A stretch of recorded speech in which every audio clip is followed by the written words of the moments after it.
part 2. Sorry, I cut you off. The cameraman forgot that the red button wasn't pause, it was stop. So apparently that's in part 2 of his training, and so next month he'll do better. Anyway, I thought I had a tip about which piece was supposed to be on top and which piece was supposed to be on the feed dogs, but I didn't. I was wrong about that. Anyway, so sorry about that.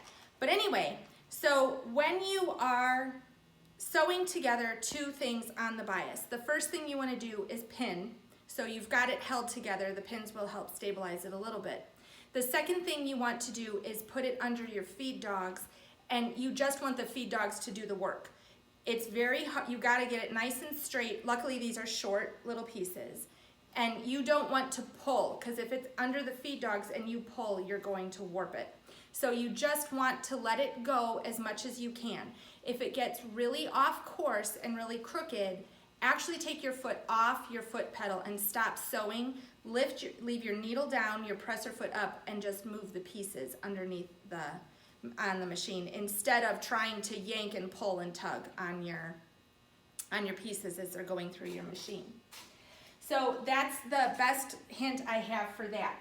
The last thing I want to tell you is I want to show you how your directions say to put this together, because it's really very different.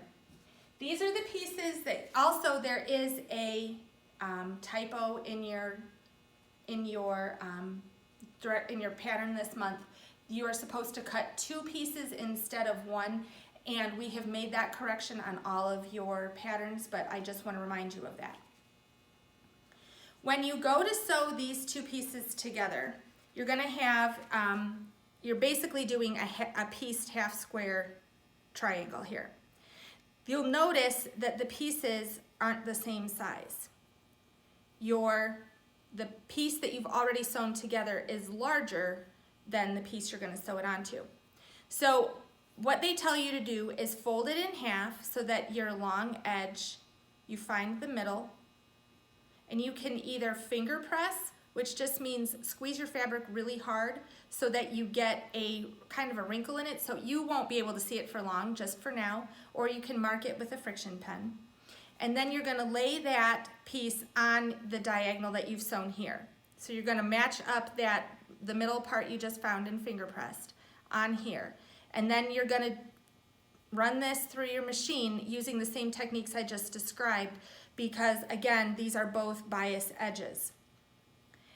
After that, you're going to press it open, and then they have you square up to 4.5 inches.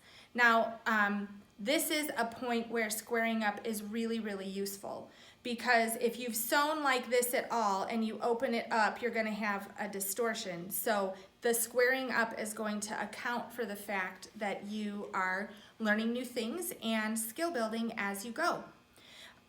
If you have any problems or any trouble, one other thing you can do is if you have best press, we've talked about best press in previous videos, you can give it a shot with best press, and that will help to stabilize your edges a little bit more too. Okay? If you have any questions, email me or give us a call.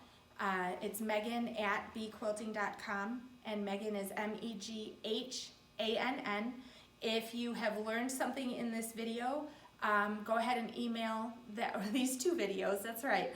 Go ahead and shoot me an email for that as well, and we will get an extra entry in the prize bucket, okay? Good luck this month. If you have any problems or questions, let us know, and otherwise we will see you right back here next month.